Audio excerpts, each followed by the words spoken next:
کسی کے دل کو ٹھیس پہنچا ہے، ادب اور احترام سے اپنے مہمان کو لے کر آئے۔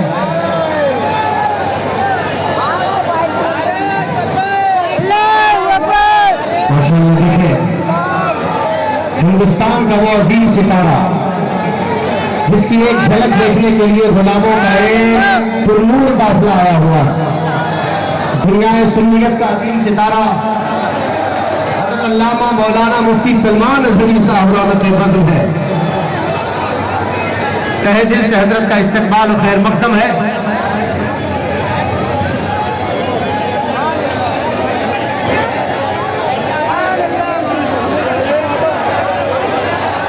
بیٹھ جائیں، اسٹیج پر جتنے لوگ ان سے گزارش ہے بیٹھ جائیں۔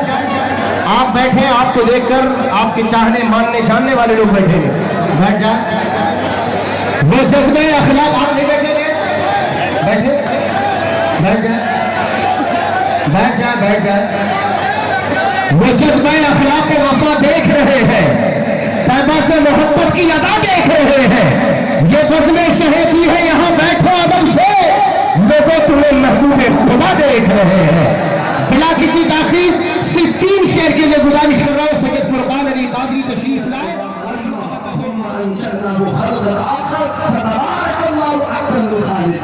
مولا فرماتا ہے ہم نے نطفے سے علقہ بنایا۔ نطفہ کیا ہے؟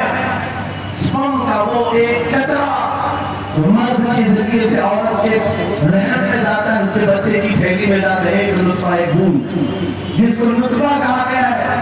مولا فرماتا ہے ہم نے نطفے سے علقہ بنایا۔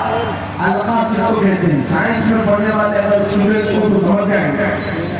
اگر کوئی میڈیکل سائنس کا کوئی اسٹوڈنٹ ہے تو اسے معلوم ہونا چاہیے ایمبریولوجی میں چپچپا ہوا چنگم جو ہوتا ہے اس کو علقہ کہتے ہیں عربی، اور آج سائنس یہ کہتی ہے کہ پہلے باپ کے نطفے کے ایک قطرے سے ایک چھوٹا سا خون کا ٹکڑا بنتا ہے جو چپچپا ہوتا ہے، پھر اس کے بعد ایک گوشت کا ٹکڑا ہوتا ہے، پھر اس کے بعد اس میں ہڈیاں بنتی ہیں، پھر اس کے بعد اس پر چمڑیاں آتی ہیں، پھر اس کے بعد اس کے نام کی ساری چیزیں بن جاتی ہیں۔ یہ پروسیس ہے 9 مہینے ماں کے پیٹ میں، اور ہر ایک کے ویک سیزن میں ہے۔ فرسٹ ویک میں کیا ہوتا ہے، سیکنڈ ویک میں کیا ہوتا ہے، تھرڈ ویک میں کیا ہوتا ہے، ایمبریولوجی کا پورا علم ہے۔ سائنس آج جو 21ویں صدی میں اس ایمبریولوجی کو تمہارے سامنے لا رہی ہے۔ عربوں کے اس دور کی بات کر رہا ہوں جہاں لوگوں کو گھر بنانے کا علم نہیں تھا، اور قرآن ماں کے پیٹ میں پیدا ہونے والے بچے کی تخلیقات بیان کر رہا ہے۔ نعرہ تکبیر، نعرہ رسالت، اعلان قرآن مقدس، اعلان شیخ المشاہیر، نعرہ تکبیر، نعرہ رسالت۔ مشہور سائنسدان ہے فرینک پریس نام سے، جس نے پوری دنیا کو بتائی کہ ارضیات زمین کے اندر جو وسعت ہو رہی ہے، اور اس کے بعد اس نے کہا تھا، فرینک پریس نام کا انگریز مورخ اور انگریز سائنسدان نے کہتا ہے زمین جو ہے پانی کے اوپر ہے، اور ایسی پانی کے اوپر کوئی چادر بچھا دی جائے تو کبھی چادر ادھر ہو سکتی ہے، کبھی ادھر ہو سکتی ہے۔ اس چادر کو مضبوط رکھنے کے لیے اس پر پہاڑوں کا ہونا بہت ضروری ہے۔ یہ 19ویں صدی میں فرینک پریس کہہ رہا ہے، اور میرا مولا قرآن میں فرماتا ہے، اللہ تعالیٰ فرماتا ہے وَالْجِبَالَ أَوْتَادًا، ہم نے پہاڑوں کو میخ بنا کر کے زمین کو ڈالا۔ بے شک زمین کو ہلنے نہیں دیتے پہاڑ۔ ارضیات کا علم، آسٹرونومی کے بارے میں، آسٹرونومی کے بارے میں قرآن میں موجود علوم آپ کو، زولوجی کے بارے میں، جانوروں کے علوم کے بارے میں قرآن میں پڑھو۔ رب تعالیٰ پرندوں کے ان اشکال کے بارے میں بیان فرما رہا ہے، یہ جھنڈ کے جھنڈ جاتے ہیں، جماعت کے جماعت ہوتی ہے۔ چونٹیوں کے بارے میں پوری سورہ موجود ہے، ان کے کھانا تقسیم کرنے کا طریقہ کیا ہے، ان کے ایک دوسرے کو پکارنے کا طریقہ کیا ہے، انہیں جب ایک چونٹی مر جاتی ہے تو اس کو دفنانے کا طریقہ کیا ہے، یہ کون بیان کر رہا ہے؟ قرآن بیان کر رہا ہے، قرآن پاک بیان کر رہا ہے۔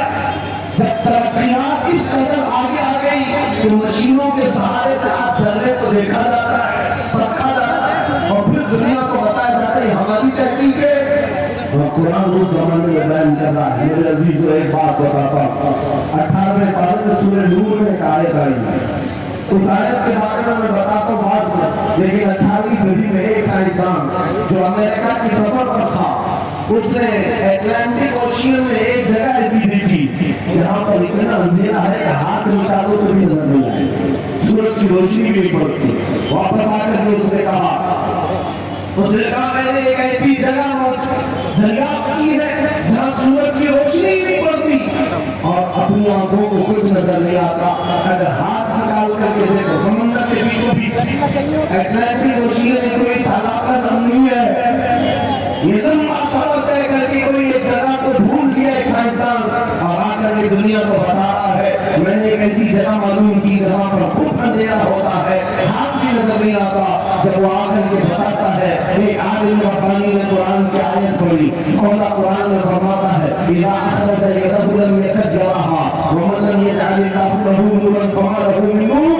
قرآن میں اللہ فرماتا ہے ظلمات بعضها فوق بعض، ایک جگہ ہم نے ایسی بنائی ہے جہاں اندھیریوں پر اندھیری نہ ہے، جہاں ہاتھ بھی نکالو گے تو ہاتھ نظر نہیں آئے گا۔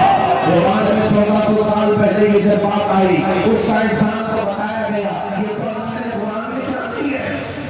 سائنس کی ایجادات کو اگر آپ لے کر کے بیٹھے، میں نے اپنا پورا بیان ریکارڈ کیا ہے 2 سال قبل کی، یہاں وقت کی قلت ہے، میں آپ کے سامنے عرض کرتا ہوں 16ویں صدی کے بعد یا 18ویں صدی کے بعد سائنس کی ترقیات نے اپنا پیر جمانا شروع کیا ہے اس روئے زمین پر، جبکہ میرے مصطفیٰ کریم صلی اللہ تعالیٰ علیہ وسلم کی زبان اقدس سے نکلے ہوئے کلمات جو قرآن میں موجود ہے، اٹھاؤ اور میں بتاتا ہوں ہر چیز کا علم قرآن میں موجود ہے۔ جب کوئی سونوگرافی کا